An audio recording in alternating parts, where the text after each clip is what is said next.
I hated going to school. It wasn't that I hated learning. I loved to read and study. I just hated going to a predominantly black school. For someone like me who loves learning, going to a mostly black school was frustrating. I was not challenged there academically. It seemed all the students had this complex that they were going to fail, and it was all the fault of white America. I found it disheartening that even in grade school, the mindset was already on failure. I was a pariah in my school for many reasons. Only among the ignorant do you find skin tone a hindrance or the main topic of a social hierarchy. Me being one of the smartest kids in the school did not help me at all.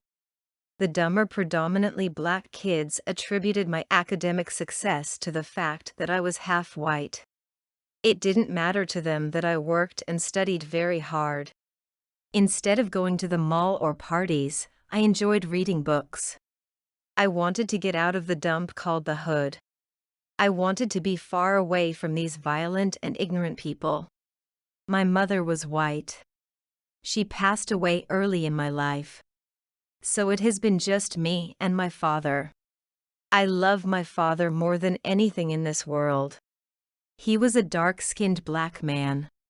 He was not like the knuckle-dragging Neanderthals that permeates most places known as the hood. He was a professor at a local college. He did not make much. So we were forced to live among the willfully ignorant. Among the ignorant, you will see violence daily.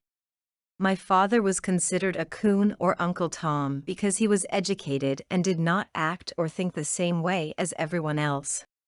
I took on my father's love for education and his overt mannerism. But of course, I was not berated for that. Had I been dark-skinned like my father, I would have experienced the hate that he did. Black people in the hood did not like nor embrace differences in thought.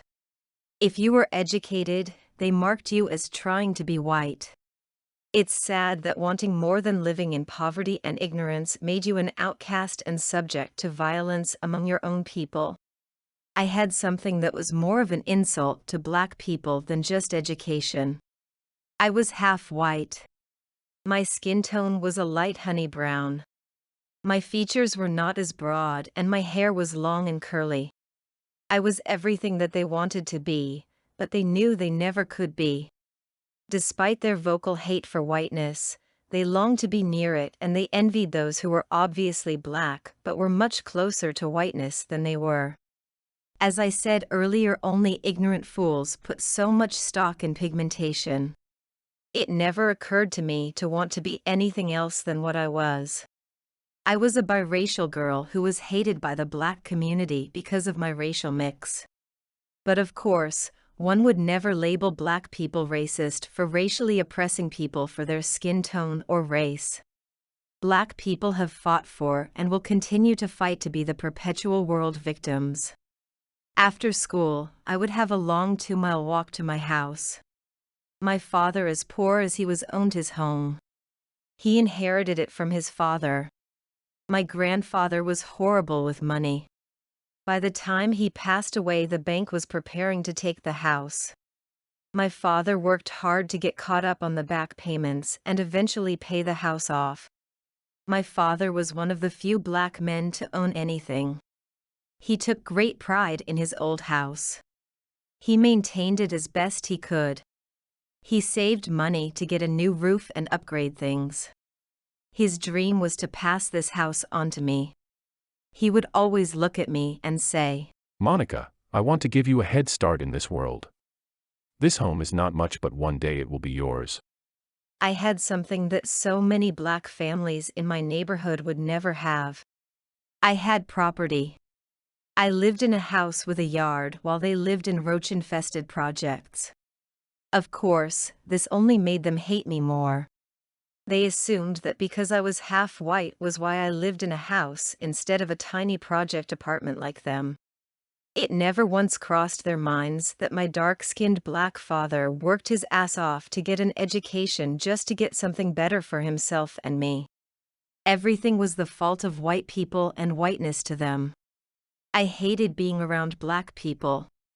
Not because they were black, but because of the cultural mentality that seemed to infest them at an early age. My father was not like them. I guess education canceled out the victim mentality of the ignorant. Walking that long 2-mile trek home used to be a peaceful thing for me. It was a way for me to deal with the frustration of dealing with the sexual drooling and advances of black boys and men who lusted after my light skin and features. It was a way for me to process the hate I received from black women and girls. There that white girl go? My heart started to race. I knew what was going to happen. A car revved up behind me. I thought of running, but I knew I could not outrun a car. I tried to still my beating heart and act as tough as I could. To me, these black girls were like rabid animals. They only respected strength. If they smelt fear, they would pounce on you. Look at this white bitch walking like she's better than us. A black girl shouted from the car. There were several black girls and women in the vehicle. Some I recognized and others I did not. Some looked like adults. I would not be surprised if it was their mothers with them.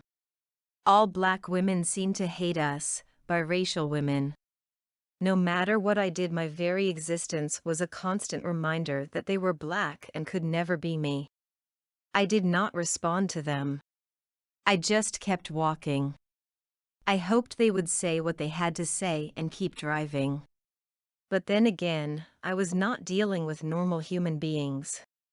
These were rabid black girls who blamed all of their issues on whiteness. I heard a door slam behind me. I turned to see several of the black girls get out. I was debating if I should run or not. One of the girls looked like she was pregnant. She was not much older than me. What would possess a pregnant girl to get into a physical confrontation willingly was beyond me. I decided to face them. I was no coward. My dad had taught me how to throw a punch. I felt I had a leg up. Most, if not all of these black girls that were quickly closing the distance between their car and me probably didn't know their father's name. I didn't know white bitches lived in our neighborhood. One of the black girls said. I knew this would end in a fight. The girl talking was the leader of their pack of wild animals. I dropped my backpack. I figured if I could drop her, the others would leave me alone. I faced her and put my hands up like my father taught me. The white bitch wants to fight. One of the black girls mocked. I studied the 5 black girls, hoping to figure out who the others followed. None of them stepped forward to fight. They all nudged each other, hoping one of them would step forward. I smirked at them. Just as I thought, a bunch of cowardly ghetto bitches. I picked up my backpack and turned to continue home. Before I could start walking, one of the girls screamed in rage behind me. I felt my hair being pulled. My scalp stung and my eyes started to water. Let go of me! I tried to turn around, but the girl would yank my hair harder and kept out of my reach. Get her! The black girl pulling my hair shouted. The other girls pounced on me. I felt fists and feet hit me all over. The wind was knocked out of me, and I fell to my knees. I could feel blood on my face. My head hurt really bad. Hold this bitch down. An older black woman said. Okay, mama. The girl pulling my hair replied. I was thrown to the dirty, cracked concrete sidewalk. My face was on the hot pavement. The sidewalk was stained with only God knows what. Like everything else in the hood. The sidewalks were dirty and broken. I felt a heavy pressure on my back. My breathing was ragged. Someone held my legs and my arms. I wanted to scream, but there was so much pressure on my back that I could barely breathe. My daughter has been telling me about you. You think because you're half white, that makes you better than everyone else? The older black woman said. I tried to shake my head to indicate that I didn't feel that way. But it was pointless. If I tried to move, my head hurt worse. I felt like I was going to pass out. Just so you don't get confused and think you're not black like the rest of us, I'm gonna cut off that nice, long, curly hair of yours. The older black woman said. The black girls laughed as the older woman pulled a pocket knife from her purse. Pull her hair tightly. The older black woman ordered. I wanted to scream so badly. They pressed my face firmly against the dirty, cracked pavement and pulled my hair hard. I couldn't help but cry. I hated the fact that I cried in front of them. I didn't want to give them the satisfaction of knowing they had hurt me. But it was too late now for that. The tears flowed freely.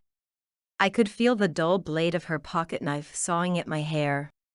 Like a frayed rope slowing, breaking my hair was cut. She yanked hard and held up a fistful of my hair. The younger girls howled and jeered at me in victory. They looked like savages celebrating a fresh kill. You're no better than us, little yellow bitch. The older black woman said. She shoved her fist full of my long curly hair in front of my face that was still firmly pressed against the pavement.